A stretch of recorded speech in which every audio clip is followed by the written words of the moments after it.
Hi, boys and girls. This is Ms. Kathy.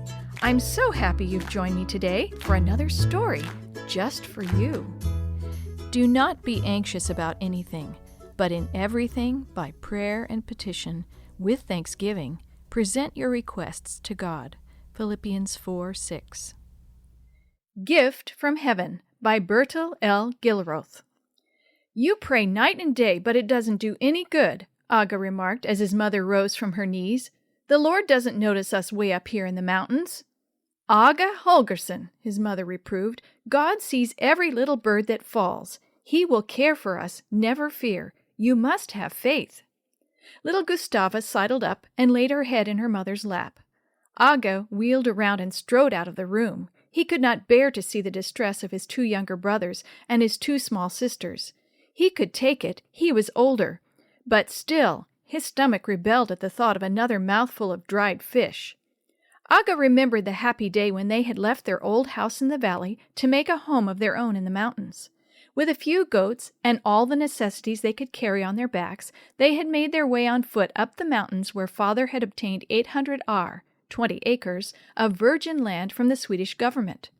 The long trek had not been easy, but the labor of clearing land, erecting a house, and breaking the stubborn rocky soil had been even harder. Aga well remembered the blisters on his hands after he and his father had finished the field for clover. Mother and the younger boys had worked without complaint on the garden plot, thinking of the potatoes, carrots, and rutabagas it would produce. And in spite of the many tasks, Mother always took a few minutes each day to open the family Bible and read to her family. This was a wild, free country, and the new home was theirs. They were blessed with fine crops. A beautiful lake supplied them with fish, and the woods yielded nuts and berries in abundance. Then tragedy struck. Father was stricken with yellow fever and died a few days later. The family valiantly carried on, but Aga was bitter. Why did God let Father die? Surely he must have forsaken them. Now here they were, struggling to survive the harshest winter Sweden had ever known. Blizzards and below-zero temperatures had come upon them before all the crops were harvested. Never had snow fallen so early in the season, nor the lake frozen over so soon. In next to no time, a foot of snow covered the garden, and before Mother and the children could find more than a few baskets of potatoes and carrots, a terrible blizzard drove them into the house. From then on, it snowed every day. Mother rationed the vegetables and used more goat milk and cheese. When the skies finally cleared, the temperature dropped even lower. Aga and Leif desperately tried to dig through to the garden, but they were forced to give up. The soil was hard as a rock. Aga put on his ski boots and walked into the kitchen. "Mother, I am going to the lake. I might be able to cut a small hole through the ice and catch a fish. Wouldn't a fresh trout taste fine? I'm so tired of eating dried fish."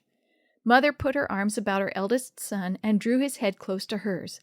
"The dried fish are gone," she whispered. He stared at her in dismay. "What will we live on?" "Shh," Mother warned. "Don't let the others hear." Aga beckoned to Leif, his 11-year-old brother. "Get your ski boots. We're going fishing." Leif looked at Aga as though convinced that his brother had lost his mind.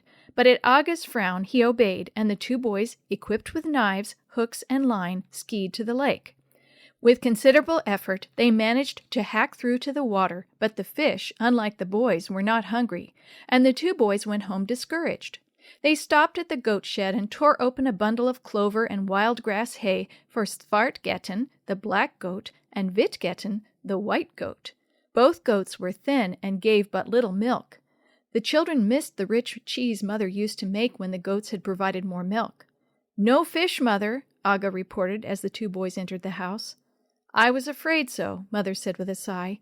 "You tried your best, and that is all anyone can do, except pray."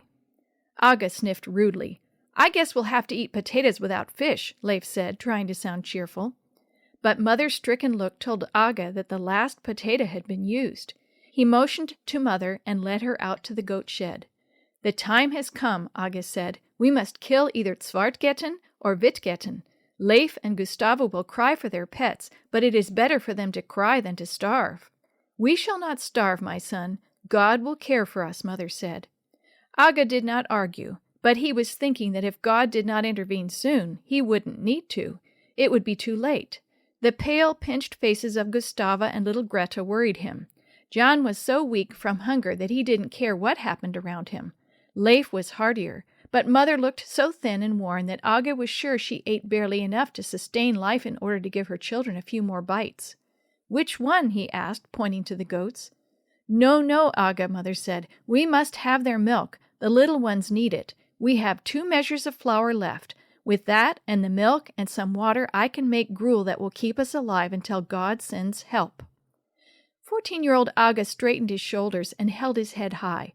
"I am a man now," he said. "Give me some money, and I will go to the valley for supplies." Mother's eyes brimmed full. "We have 1 krona, 26 cents in the house. The long trip to town would not be worth it. Wait, Aga. We must trust God and not complain so long as He makes the flour last."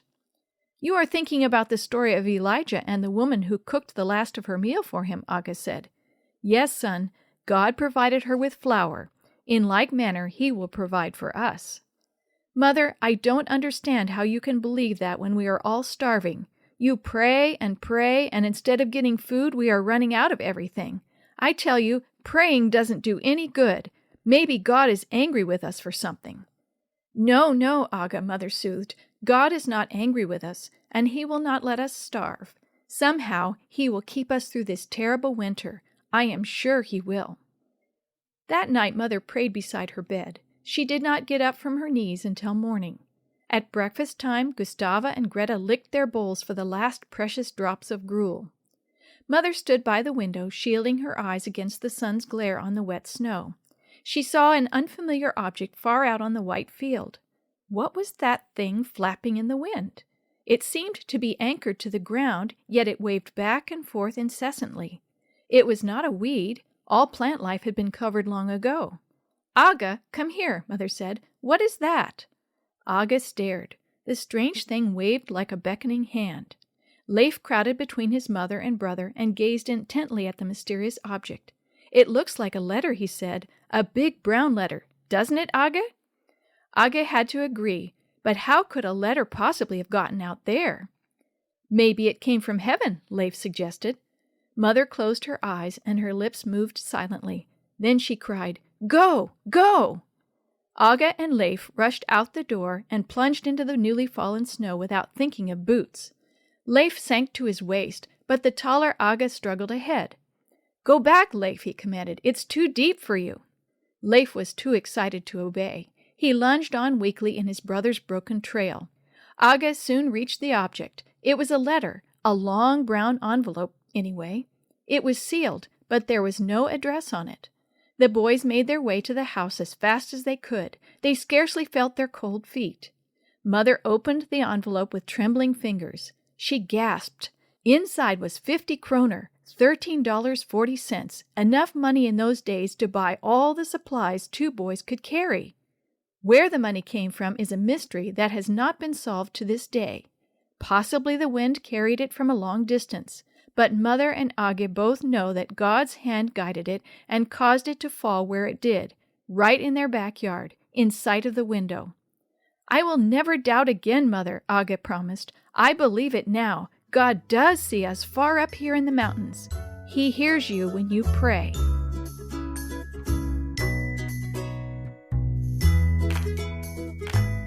The story you have heard today is from Guide's Greatest Stories, written by various authors and compiled by Randy Fischel, and used with permission from the Pacific Press Publishing Association. If you're interested in any other books published by the Seventh-day Adventist Church, please visit AdventistBookCenter.com or call 1-800-765-6955.